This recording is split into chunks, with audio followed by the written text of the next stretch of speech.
Hello, everybody. This is John with Garfield Heights Coin Club, and we're live with our special guest today, Mike, who is the librarian of Garfield Heights Coin Club. Mike, how are you doing tonight? I'm pretty good. How's everybody else doing there? I hope. Long day for me. I worked all day long and then trying to take care of business at home and do this video. I'm glad you can join me. Not a How problem. How many munchkins do you have at home? 10? Just the one. He seems like 10. He's actually sleeping directly above me right now. I'm trying to keep my voice down. I hear that.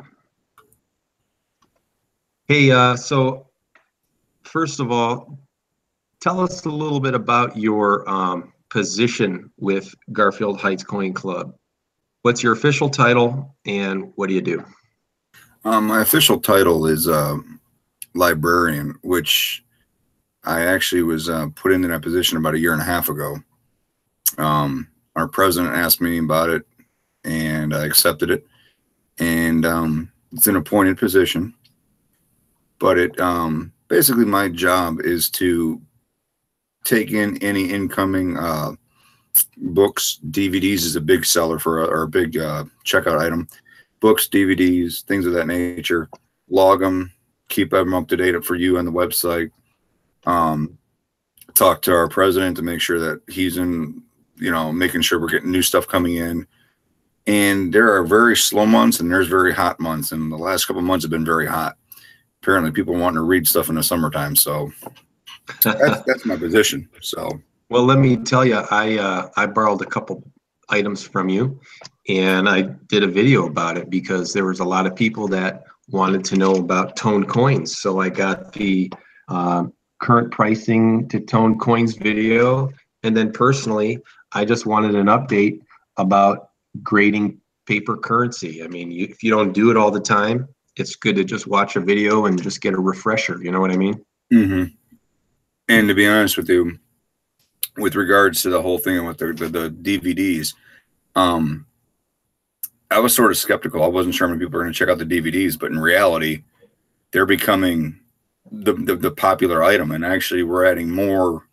We just added a couple more, and that seems to be a thing that everybody checks out. The red books and stuff like that. Nobody really looks at those, but I mean, the grading ones. There was one that we have in the library that's based on counterfeit ones that we can't keep that one checked in. That just keeps cycling out. So it's a lot of fun. I mean, and it's not that hard of a task. I mean, the initial inventory was pretty hard, but overall, it's not bad. So you are in charge of all of these videos. Have you watched them all? If I put them on the main TV, my wife would beat the crap out of me.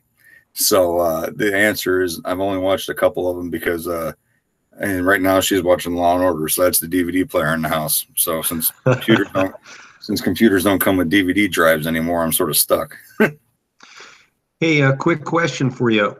When did you join Garfield Heights Coin Club? How did you find out about it? Why did you join? I joined back in September or October of 2015. I think it was 15. And I found out about it because a buddy of mine, Jamie Milkovich, who's also a member of the club, we started talking one day at work when he was still teaching about collecting coins. And then one day we said, hey, we should get into a club. Then we found out that Lou ran one.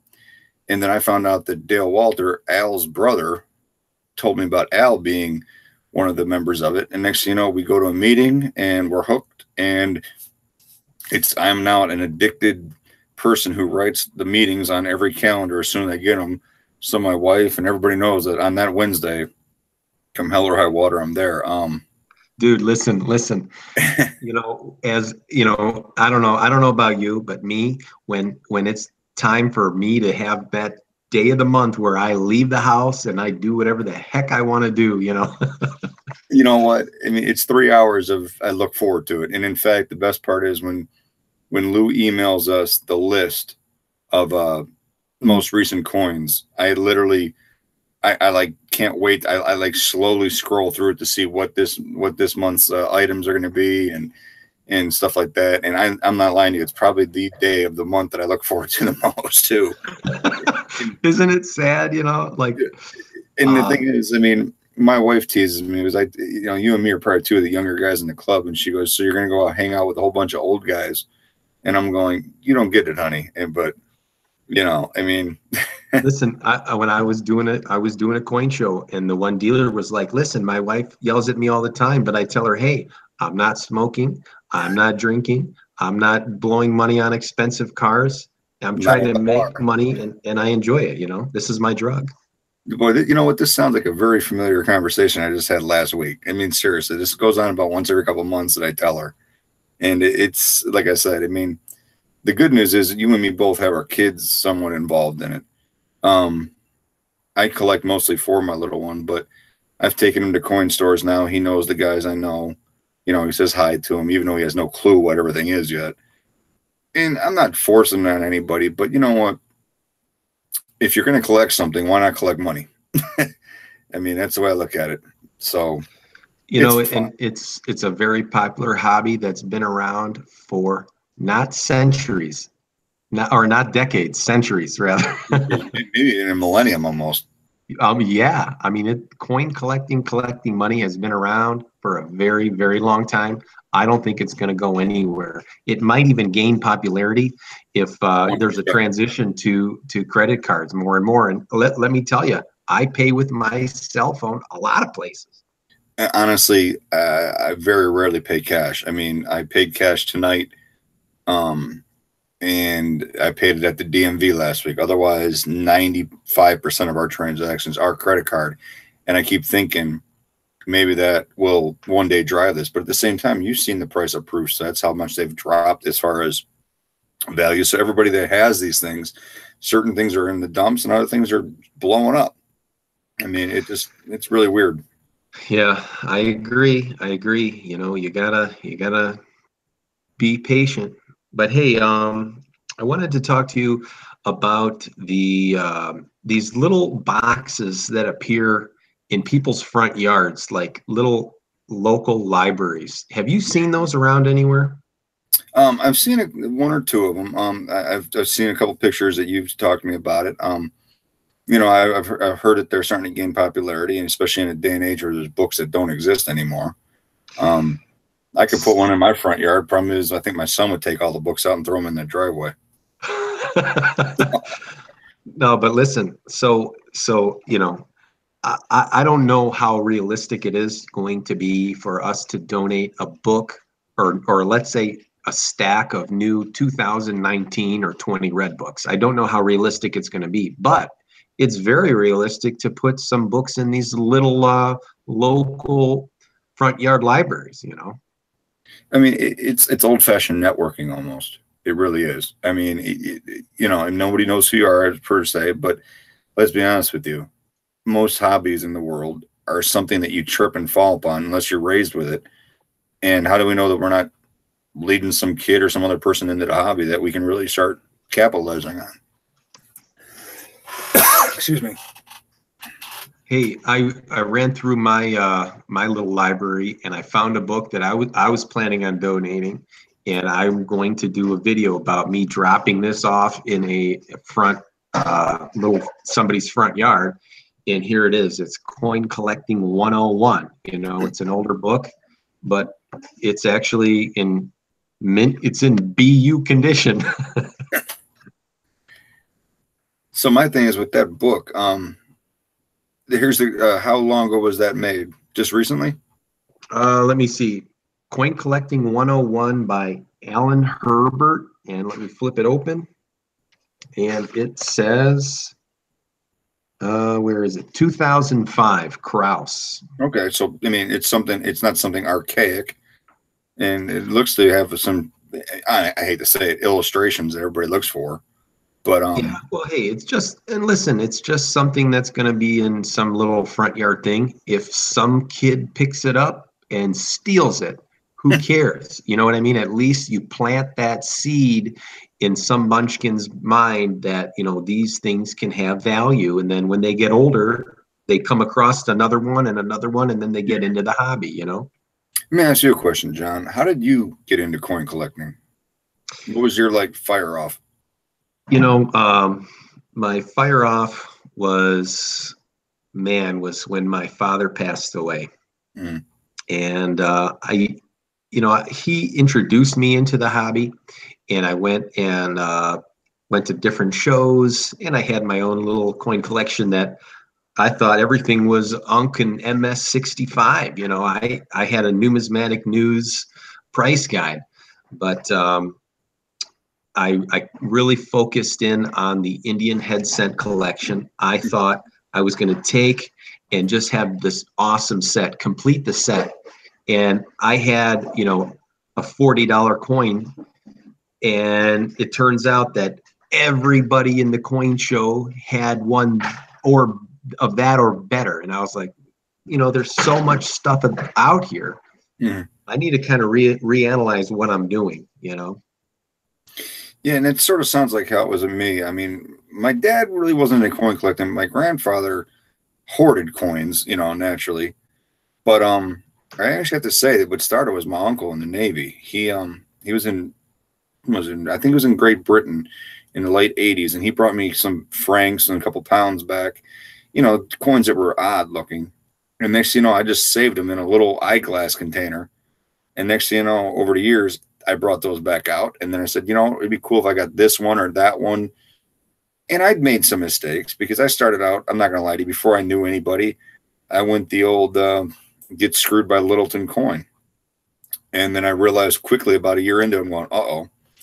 And then once I found the club and I found other online bullion sites and stuff like that, it made collecting a lot more obtainable because I realized I was getting gouged and the prices they were asking were insane. And then next thing you know, it's something that I take into every day and look into every day. Not a lot, but it is there.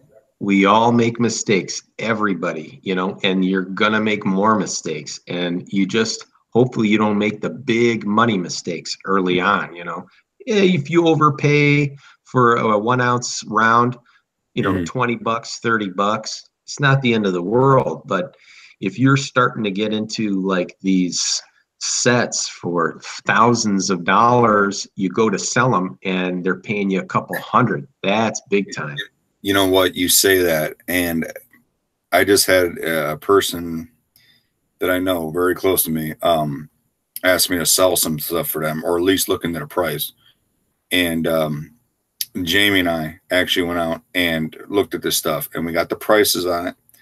And it was proof sets from, I believe, 63, 62, all the way through. And he just wanted what he paid for them. And he paid over $1,100 for it. And I shook my head as soon as I saw it, and I'm going, oh, no. And he goes, well, I want the money for what I just want the money I put into it. And I just shook my head, and we walked away. We said the best we could probably offer him is probably $600, and that was a gift. And it's sad because they get taken by these people. I'm not going to lie to you. I go to bed at 2, 3 o'clock in the morning since I teach, and I'll watch Coin Show HSN, and I just laugh at how people can get raped financially by these people. And I'm going, are you kidding me? And I watch it for almost laughable reasons now. And it depresses me that people actually do get sucked in.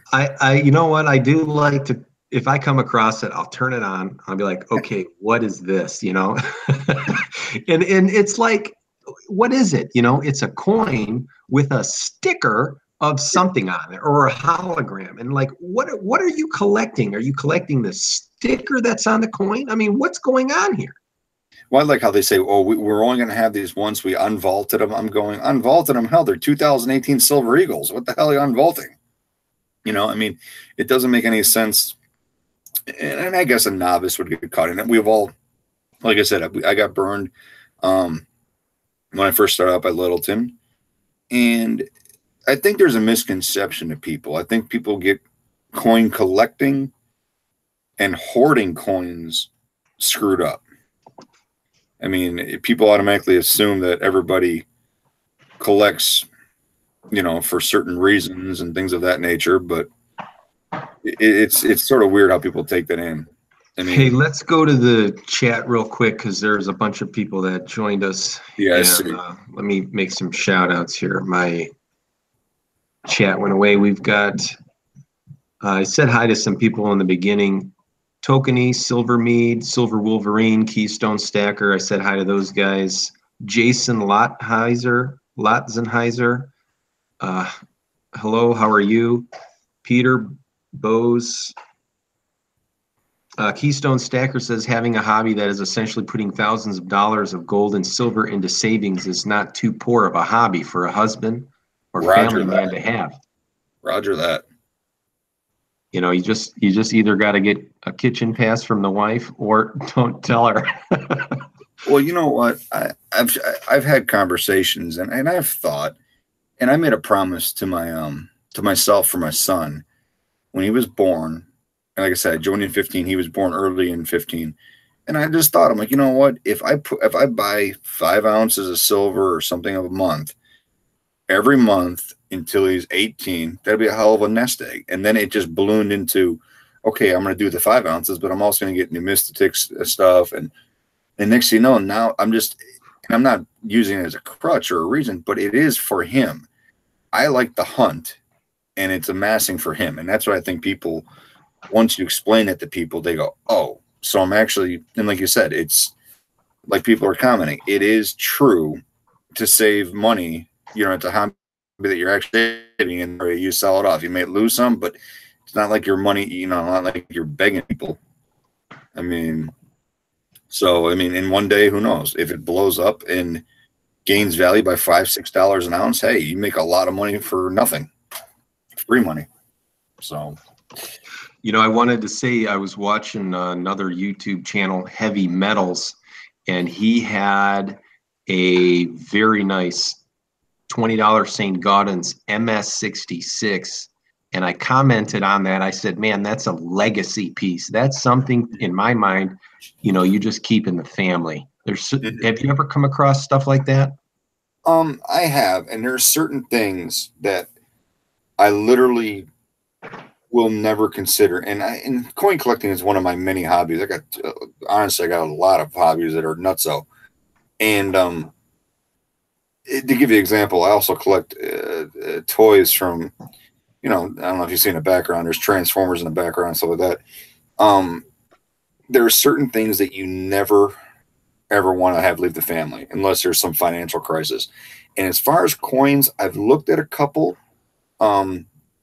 And I'd say my legacy set, I mean, I don't know if I consider it a legacy set, would be all the Silver Eagles, the Unk ones and the Proof ones. I don't think I ever want to sell those, regardless of if I'm selling off the other bullion and all that. I just don't want to get rid of those because it is history.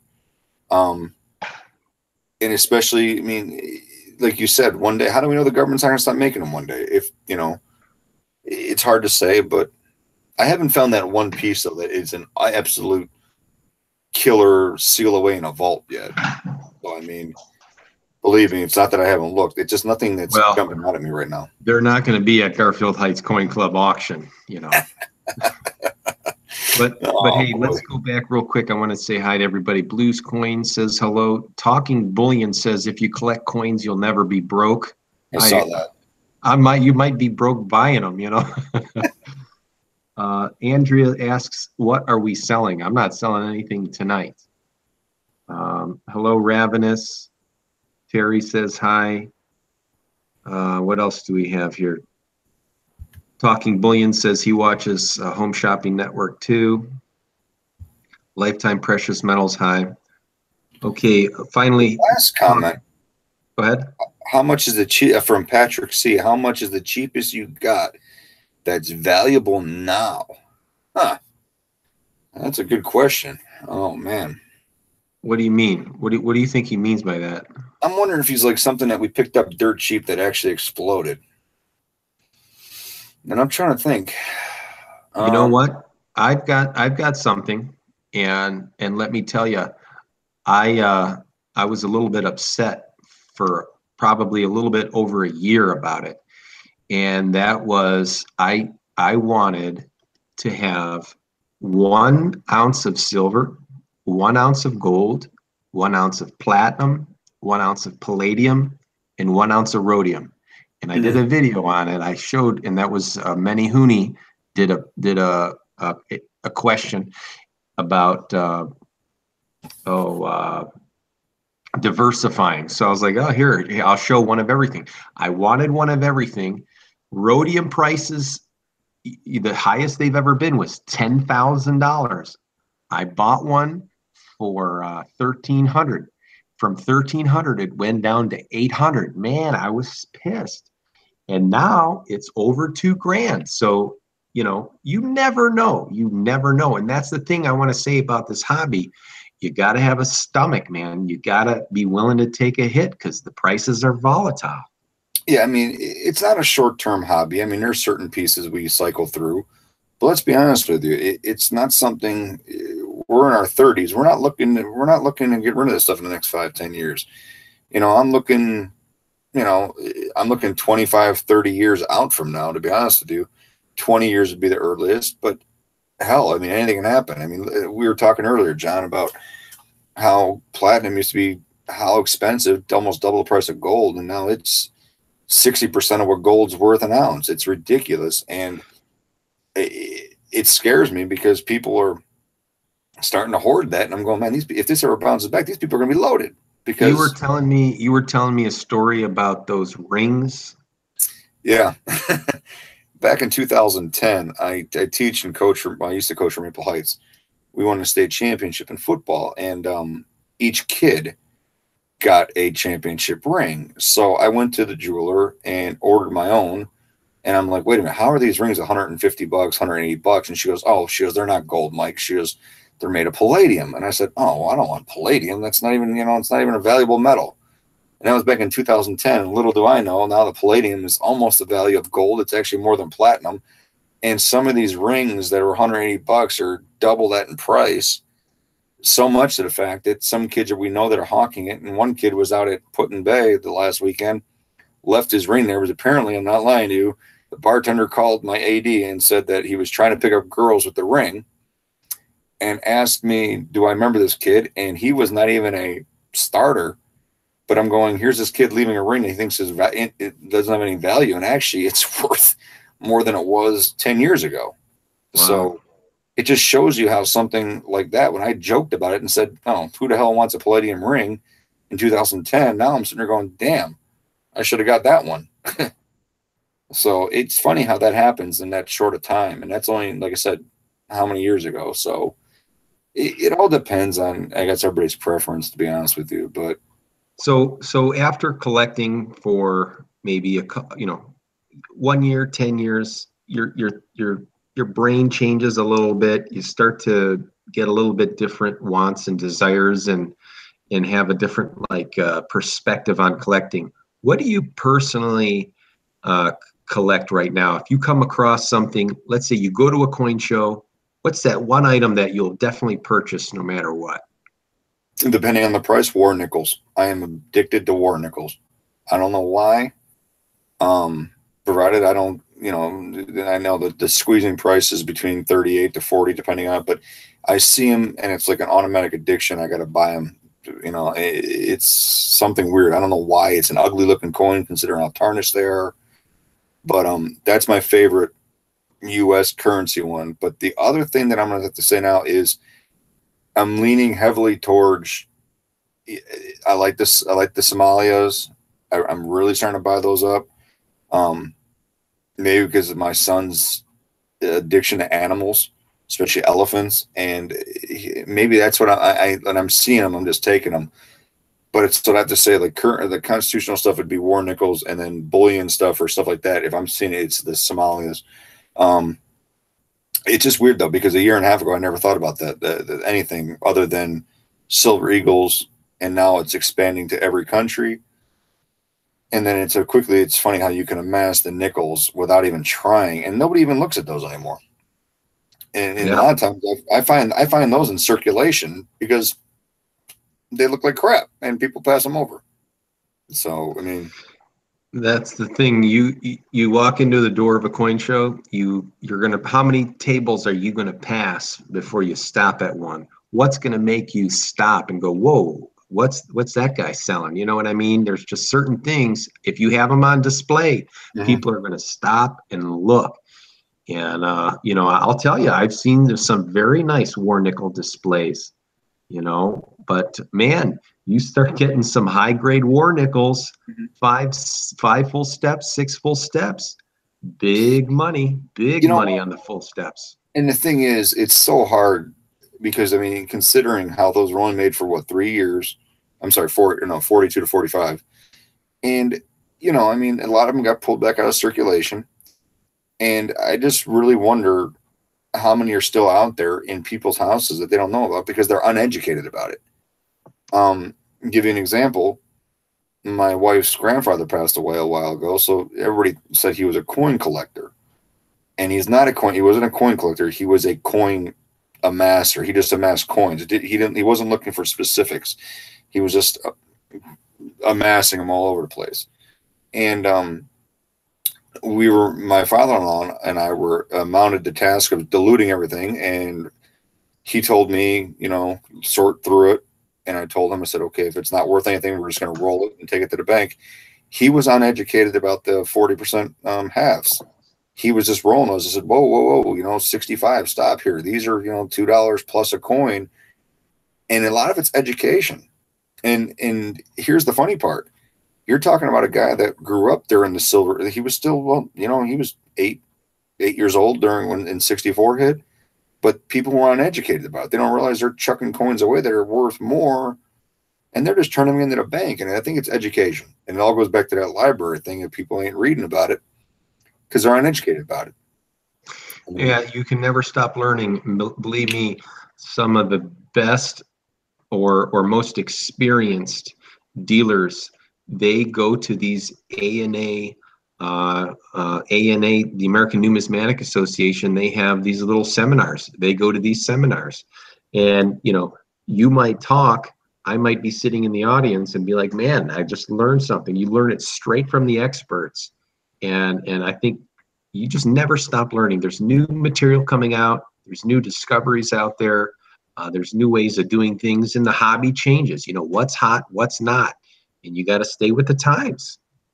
Yeah, I mean, it's weird. I mean, it's cyclical, just like everything else in the economy. I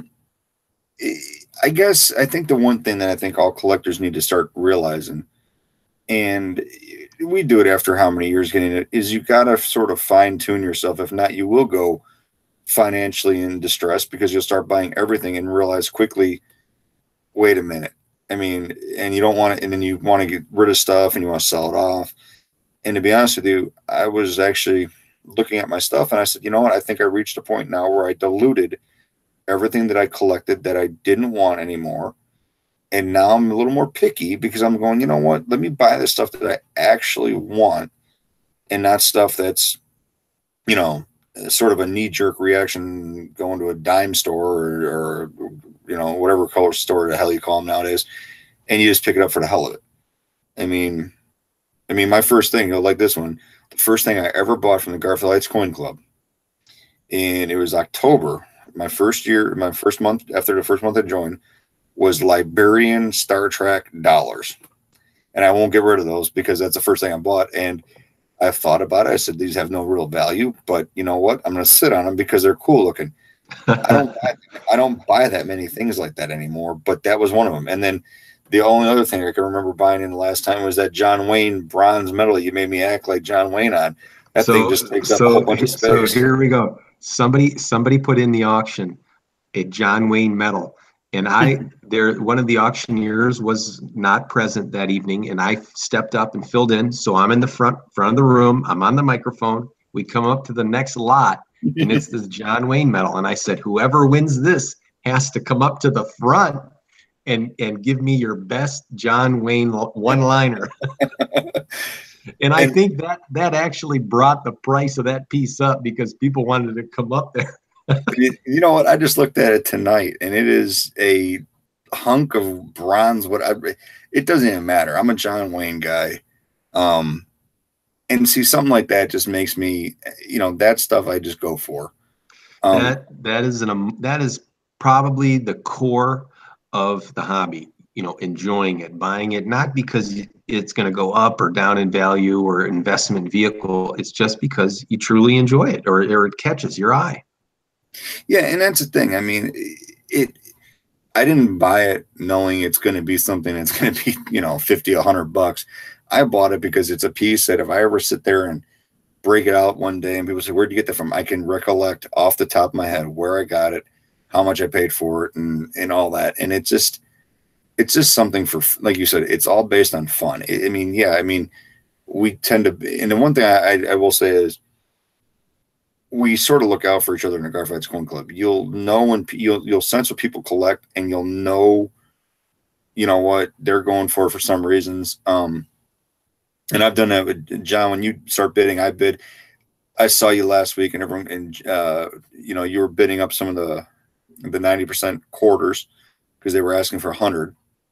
And a couple people asked me, they go, "Why aren't you in it?" And I said, "Well, I'm just not in the mood for them this month. I know they're cheap, but there's almost a respect value too. You sort of know what each other's looking for, and we're not at each other's throat unless you're a seller trying to hike up the cost of it. But it's building that camaraderie. You start reading people, and it's actually a lot of fun because everybody starts looking. Okay, like I said, John Wayne medal, Liberian dollars.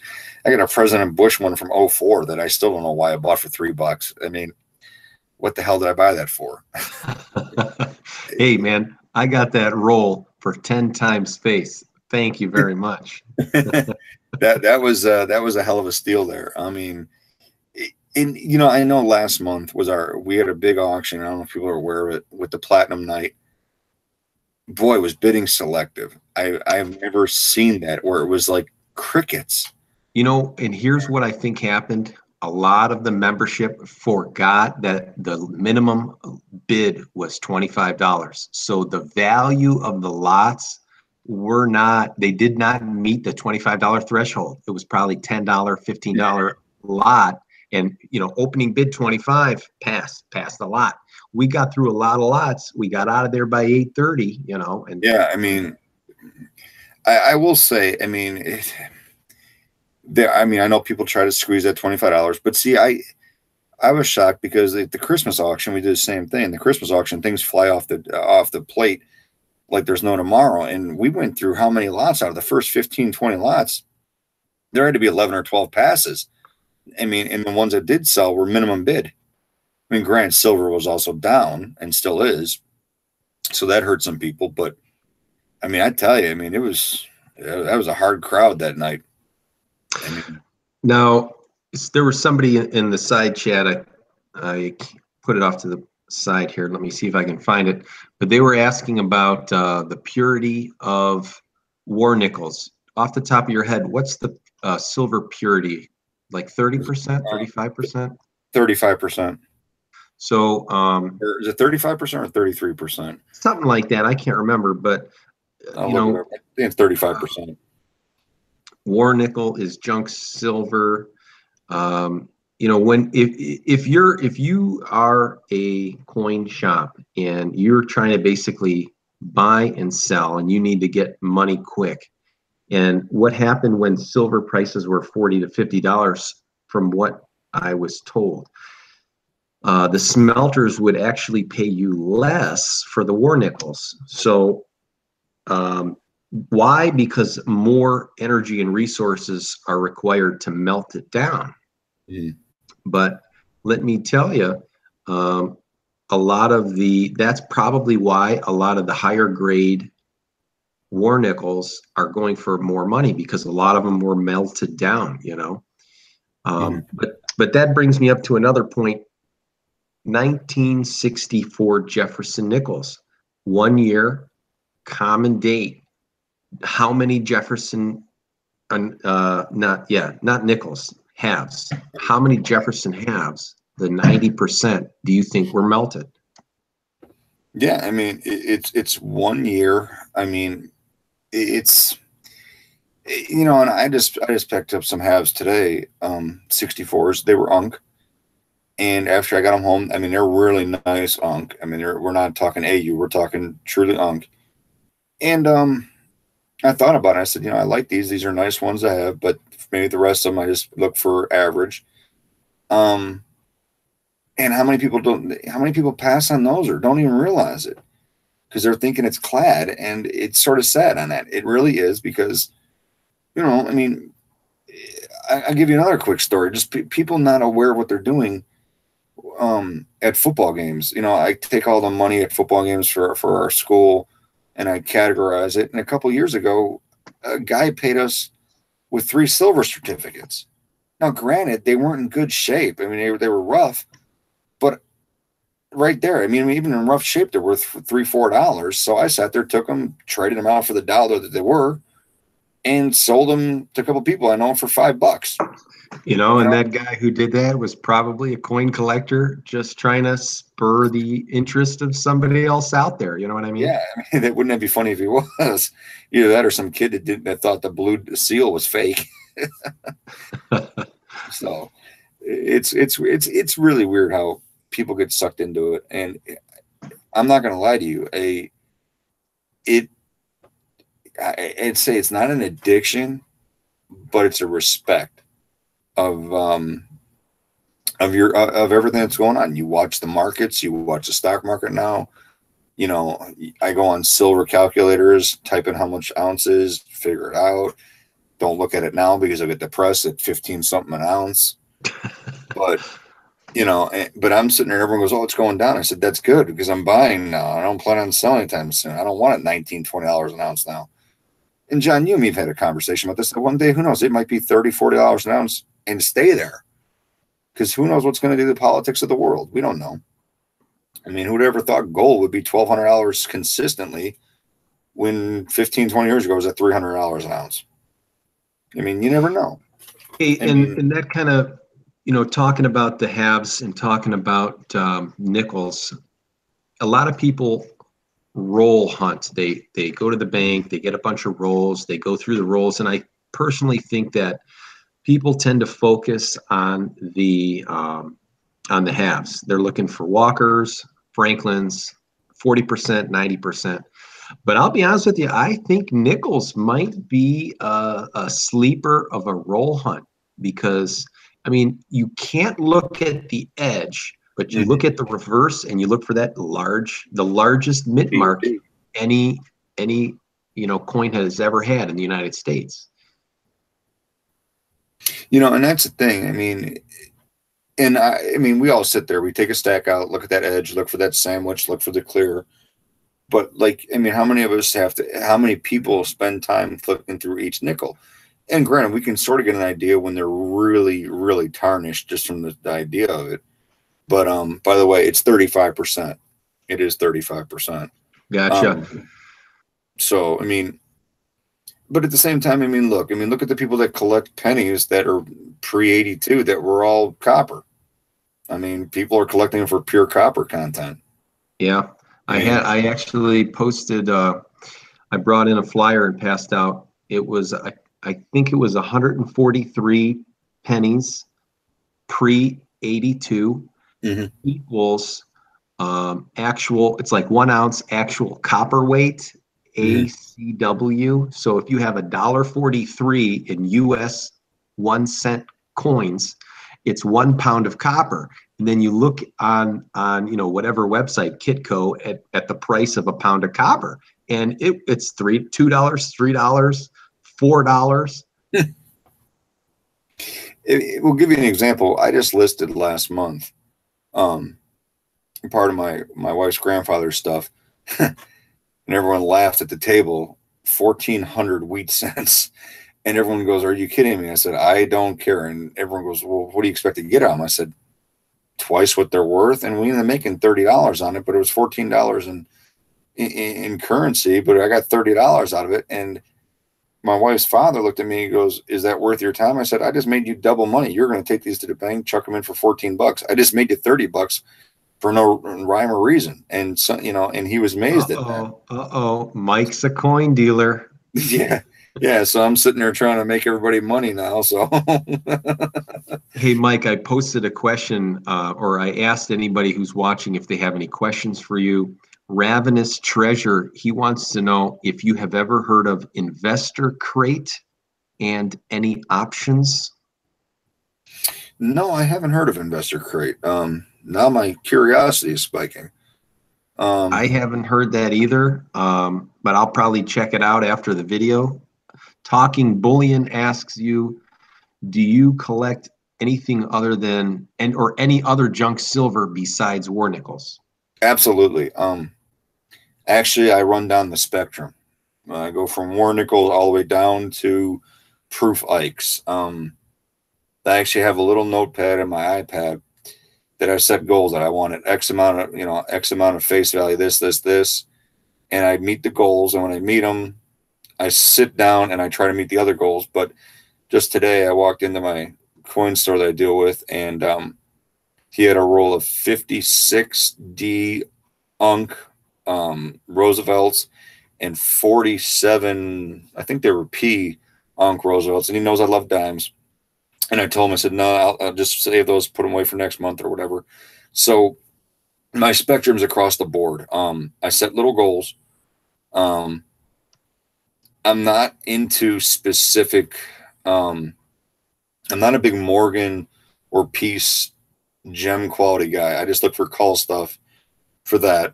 But no, I mean, I pretty much go. I do the whole spectrum from war nickels all the way on up.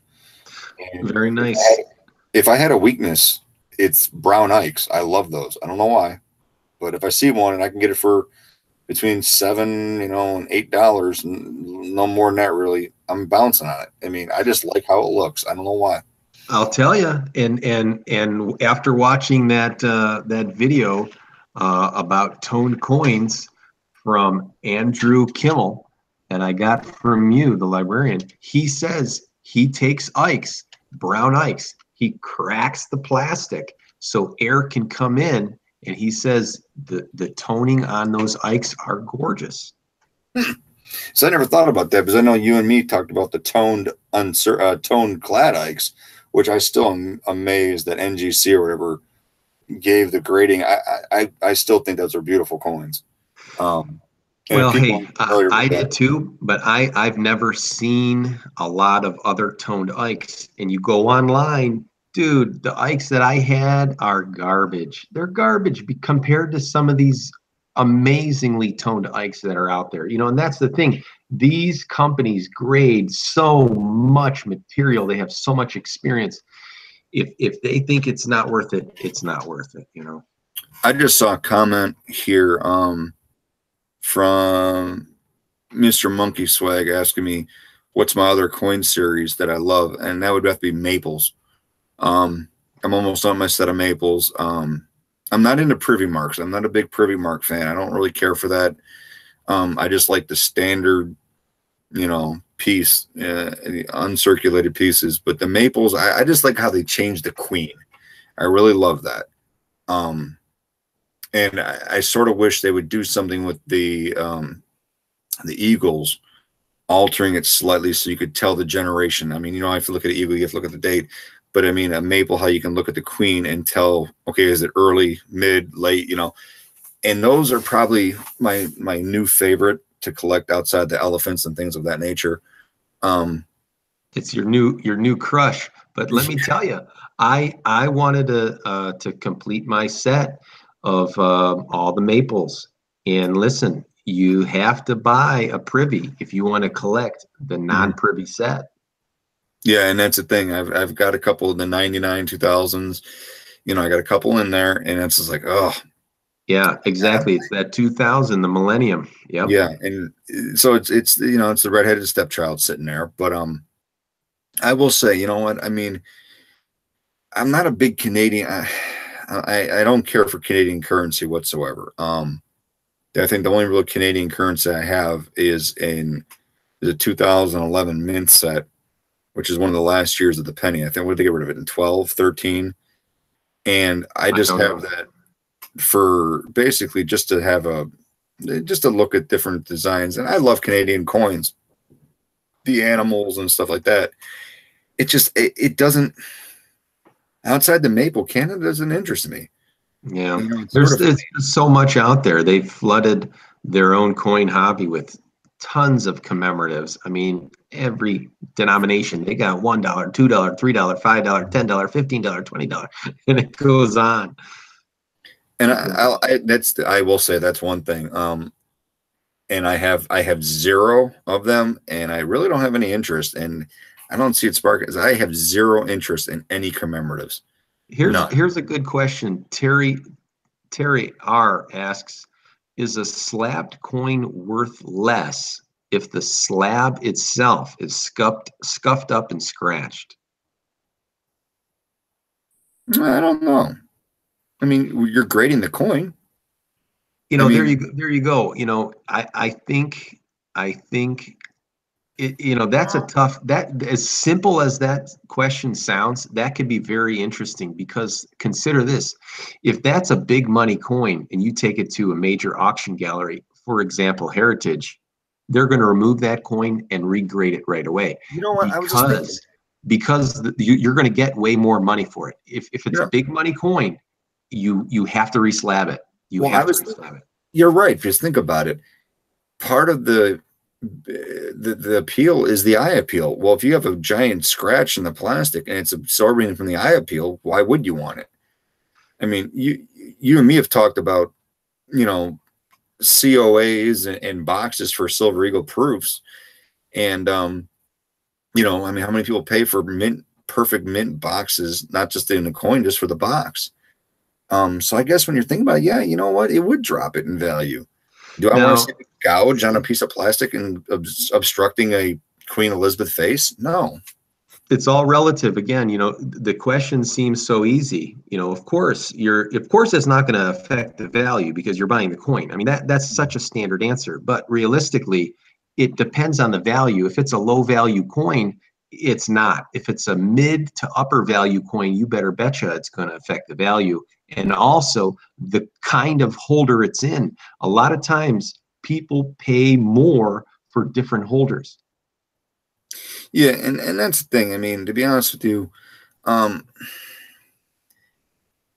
mean, some people depend on what brand or who graded it. I mean, exactly. PCG. Oh, I don't collect PCGS. I do NGC. And then I had a guy who said, I'm not buying that coin, even though I need it, because it's in an NGC holder and it won't fit in my little tray. I mean, come on. I mean, and my thing is, that's where I guess you get into the obsession of the hobby. Some people are so specific and so picky that, and I'm not into that. I mean, every hobby has that. I mean, you got people, that, well, like I said, I collect toys, and there are people that won't buy a toy off of this website unless it is in mint condition box, and you can special order mint condition boxes. And I'm going, really? Why? The item is what you're buying, not the box. But there are people like that, and they will. Yeah.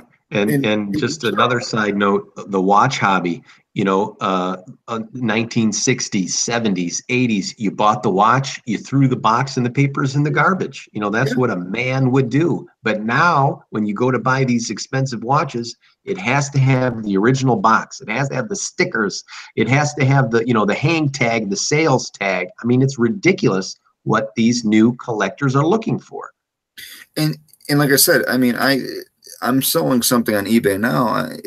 I have a major, you want to talk about coin collecting being a hobby.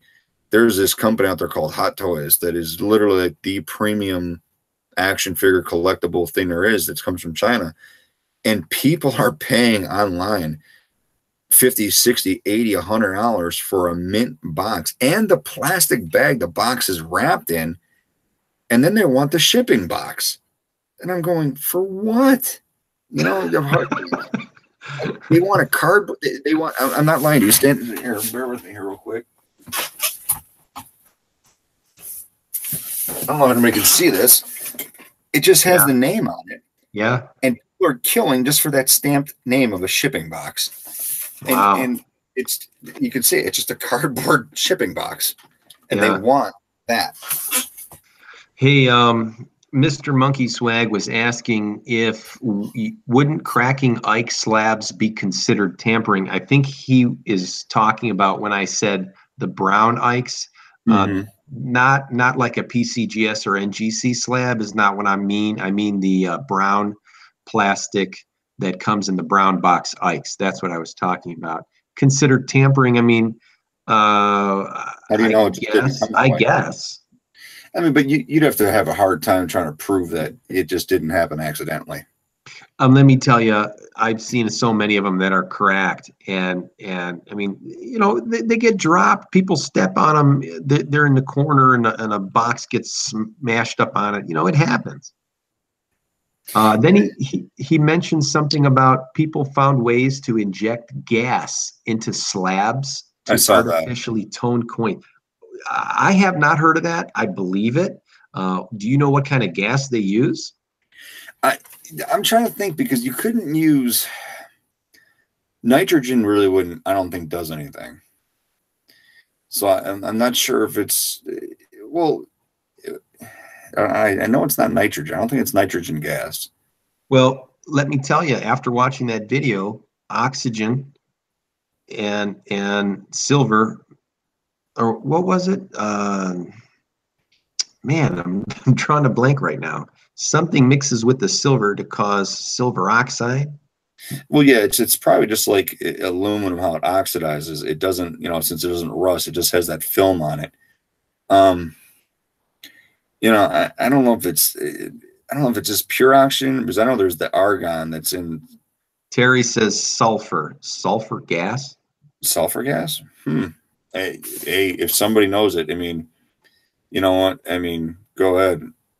To be honest with you, I mean, nowadays with everything chemistry, with all these chemically made diamonds and stuff like that, you got to stay at the edge, and good luck. And that's one of those DVDs that's in the library too, is detecting counterfeit stuff.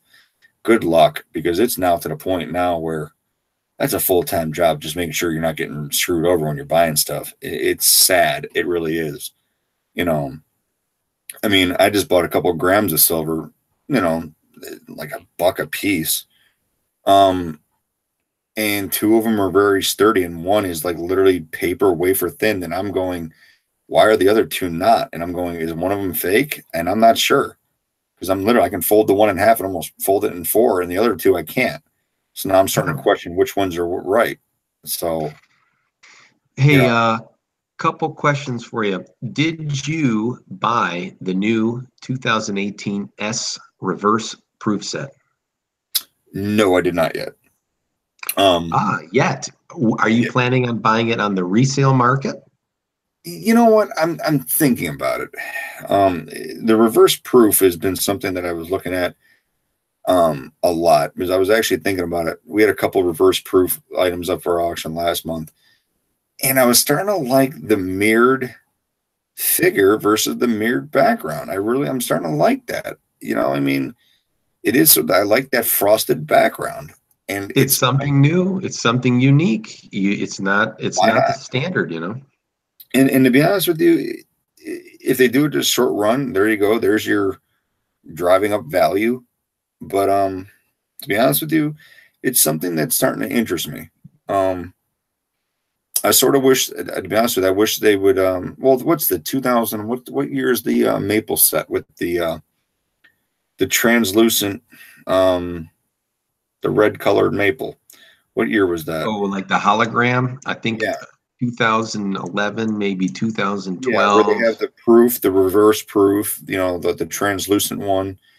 And that one really gets me. I like that set. I'm just, I can't bring myself to buy that yet until I get the other part of the set done. So, that's something else too. I have a hard time jumping around. Like, if I'm stuck on a set, I'll complete the set before I jump to another set. I don't like shotgunning all over the place.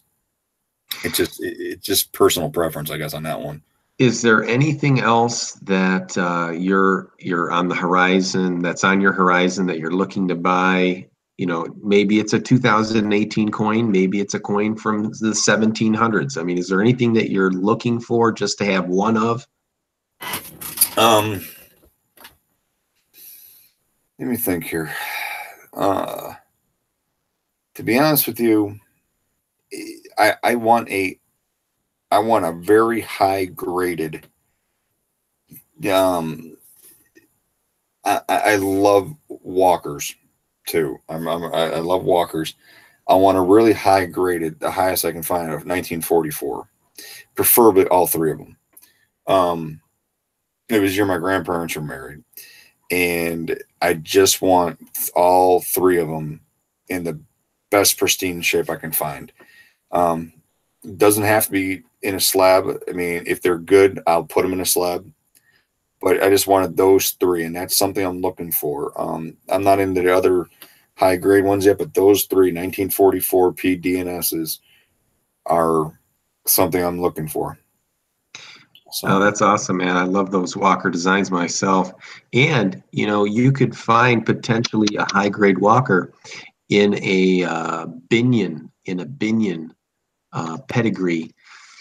And interestingly enough, they didn't put the word Binion on those slabs. And NGC did them, but that'd be pretty darn cool if you had that. That would be sick. That would be very nice. And that, you know, that's the thing. I mean, if you'd have asked me this question a year ago, I'd have never even brought that up. I mean, because I don't know, like you said, we just change as the times go, you know, maybe one month I read about something and I start researching it, and next thing you know, the next month it's on the list to buy, and it's on the wish list. But I will say the one thing that like I said earlier, I don't like being a what do you want to call it? A buy everything person. I don't like that anymore. I mean, I'd rather buy research pieces that I'm aware of versus watching HSN and getting robbed. Well, hey, Mike, I want to cut the video, but before we go, let me ask you one final question.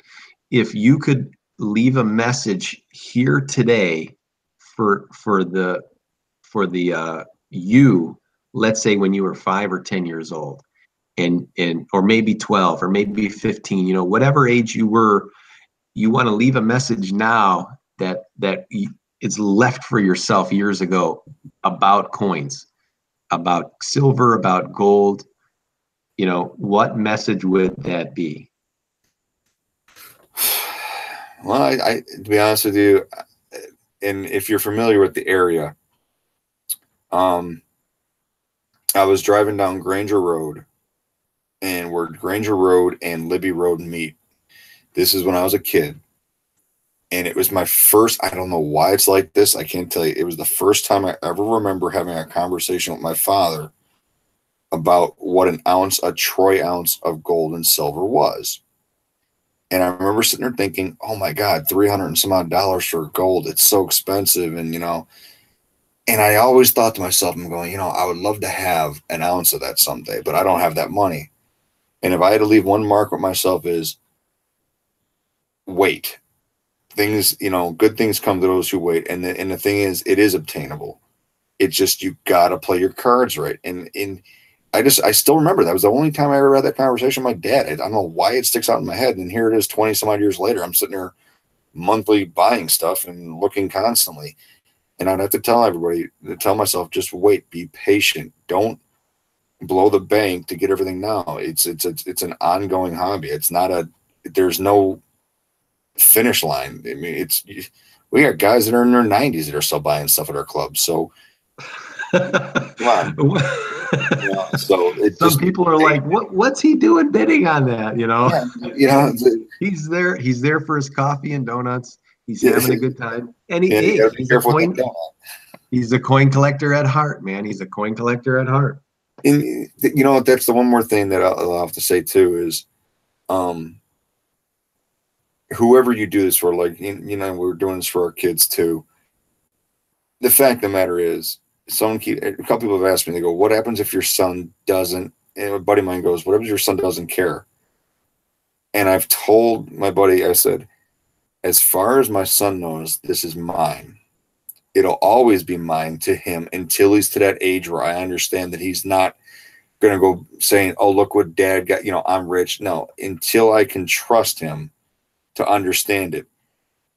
And that's the thing right there. It's something that, as long as we're having fun doing it for the right reasons, then so be it. But I refuse to be some of these parents that walk around and tell their kids, "Oh, we got $50,000 for you."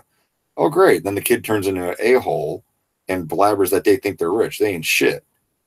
So I'd rather just sit there and have him join in the hobby and have fun with it for what it is. If he likes, zinc coated pennies, then so be it. Hey, Whatever. and that's the thing, you got to get them started somehow. I got my son right now into these elongated pennies from The zoo. from the zoo. Yeah.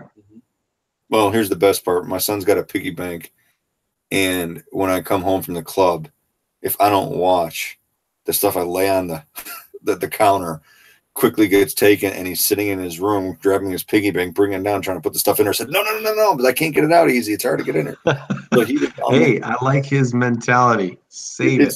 As soon as he sees a dollar bill, it's getting taken out of our pocket and shoved into his piggy bank. So, and he makes sure everything, he sits there and we have to drop it all in. So, you know what?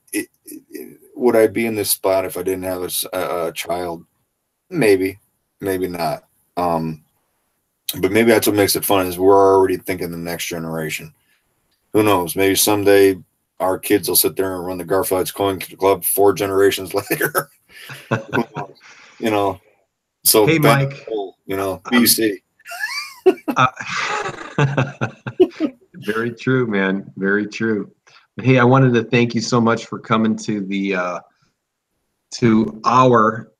this is the Garfield Heights Coin Club YouTube channel. I'm sending the emails out asking if people want to be a part of it, and some people like to watch, some people they just want to watch from the shadows, but thank you for coming on. And anytime you want to come back on here, Mike, or you want to do some videos, we can make this right now we can make this a once a month thing, once every 6 weeks. Something comes up, we'll do it, just to make sure everybody knows. And I'm looking at some of your guys' comments. I appreciate it. There's a lot of good comments on there I'm reading. And Terry says you should start your own channel. Take over this one. Take over this one. Terry, I've thought about doing my own channel for years on doing toy reviews and a lot of things. And the only thing that's keeping me back from it is the technical part of it, because I'm not very good with technology. I mean, John walked me through this to get us all set up. If I can figure that out, believe me, I thought about it for a lot of different things. My wife would beat the crap out of me because I'd be down here in my hobby room, talking to a screen instead of her, but it'd be a lot of fun. My wife says, "What are you doing now?" I go, "I'm doing a live thing." Oh my God. That's what she said, because as soon as we put in the bed, I grabbed the computer and went downstairs, and she goes, "Where are you going?" She goes, "You better not make sure you wake him up."